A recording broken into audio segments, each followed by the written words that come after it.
And of course, Joaquin Phoenix, who put his heart and soul into this performance and had inexhaustible passion, which was incredibly inspiring, so thank you.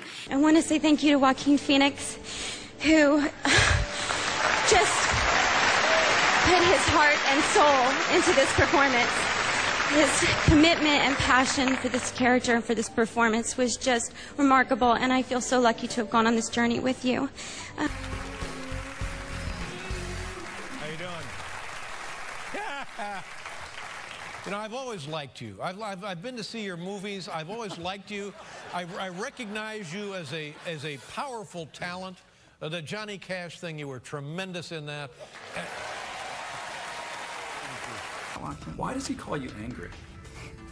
Because my fault. Yeah, we opened that can of worms. No, because she's the antithesis of angry, so it's funny. No. Well, you guys got to reunite after The Master again. That must have been cool. We didn't really unite during The Master, so we didn't. It was really, this was the first time we actually became united. Yeah, I really felt like when I worked with him on the Master, I was angry. Yeah, my character was very angry at his character. Very antagonistic. So you're just an angry actress. When required. When required, yes. Well, tell me about your first meeting, the first time you guys met. On the set of The Master? Yeah. Joaquin, I came up to him and I was like, "Hi, Joaquin," and I wanted to please him, and I think he said something to the effect of, "You give rap gifts, don't you?" That's what I remember him saying. And I was like, I do give rap gifts, so. But I've loved Joaquin for years. Actually, the first time we met, I tested for Ladder 49. I screen tested with him. Wow. I did not get the part. By the way, she did not give me a rap gift for either movie we worked on. No, Were you hurt by that? Huh? Were you hurt by that? Not at all. What made you think that she was one that raps and gives gifts that are wrapped? Rap gifts, or at the end of a film. Like when you rap, not like a rap. Yeah. When they say rap, the movie's done. Yeah. Then like some people give out gifts to people they work with. I give out gifts to hair and makeup, and I did her hair and makeup, and she didn't give me gifts. And what about after this movie? Same deal? No gifts. No rap gifts? Let's try not to work with each other ever again. And that was a gift to him. That was my gift. You don't have to put up with me anymore. Well, we'll hold you to that. Except I'm dying to get him in a romantic comedy. I'm just any day now. Yeah. And I keep sending him to him. Yeah. What do you think about that? I'm really excited about the prospect.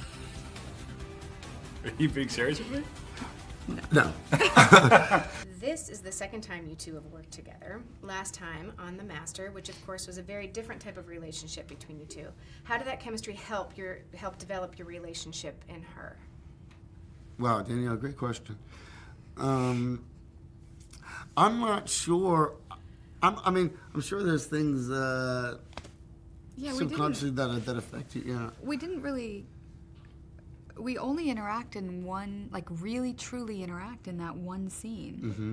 And the rest of the time I'm very distant from him. So there wasn't a sort of working intimacy that was created, and he was my character and his character were not playing for the same team, you know. We were like, so there wasn't this sort of like shorthand intimacy. It helped me not be intimidated. I tend to be easily intimidated, so, you know, I felt comfortable with him. But it was nice, because sometimes still. I feel like it's baggage that you're trying to overcome when you know people too well. Sometimes I think it's more difficult. And it was nice, because I think we were comfortable enough to where we weren't that intimidated by each other, but we could just develop this relationship that was Amy and Theodore, right? And that was really fun and felt. Developing that in that little room in those offices. Yeah.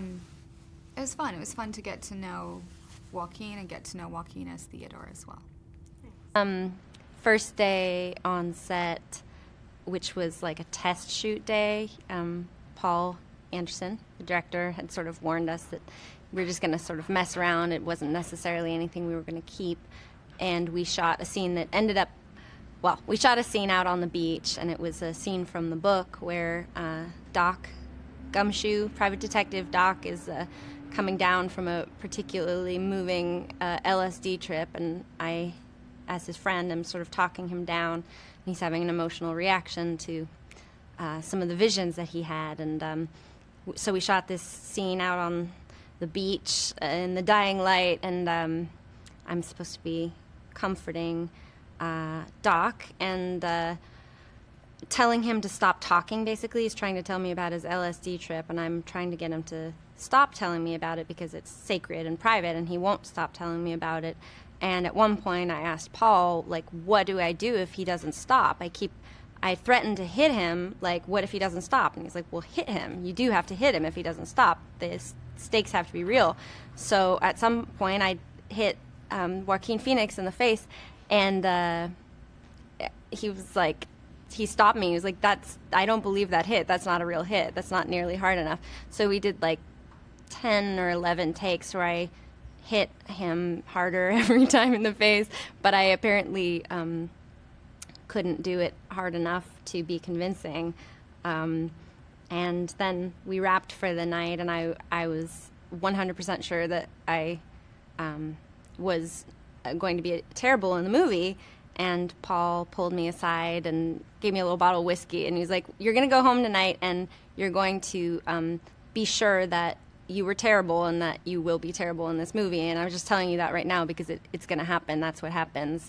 And you're going to freak out. And when you're about to freak out, don't freak out. Just drink this, and then come back tomorrow, and it'll be fine. And he was right. That's what I did. I drank a bottle of whiskey, and you should too.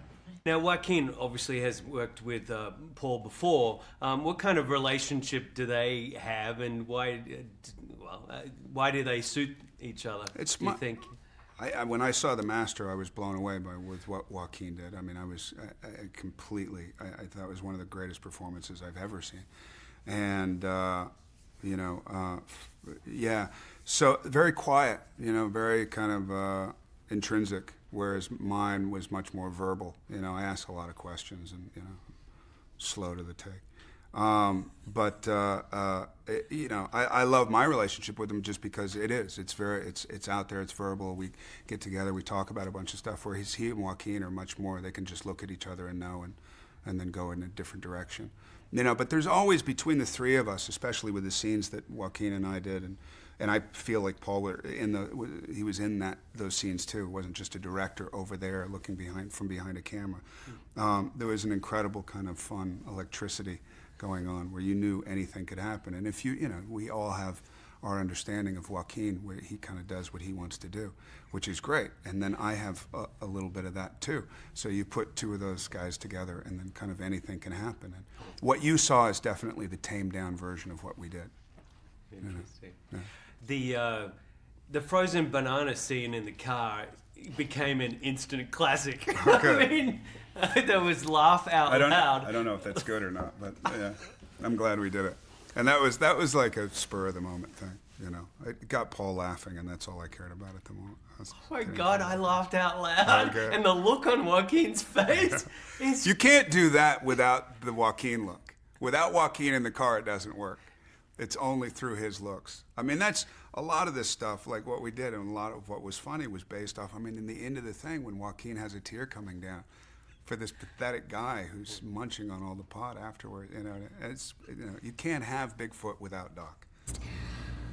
It was just amazing and just a dream come true to be able to work with Paul Thomas Anderson, who I just love and admire, and to do a character based off of that was created by Thomas Pynchon, and to act opposite of Joaquin Phoenix. What a dream. Right.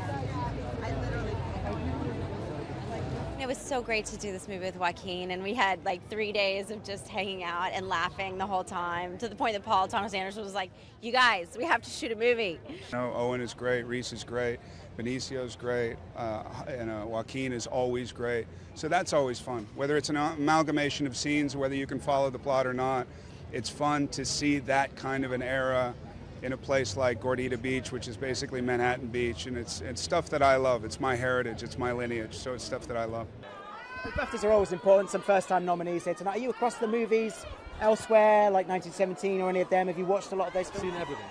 I'm a movie addict, and I've seen everything. I've seen Joker 5 times, Once Upon a Time in Hollywood 4 times, now saw it 3 times, so it tells you where my interests are. Wow, and any favourites in amongst all those? Oh, Joaquin Phoenix in Joker was absolutely groundbreaking. It's a phenomenal role. Actor in particular that you haven't met that you might be looking forward to meeting tonight?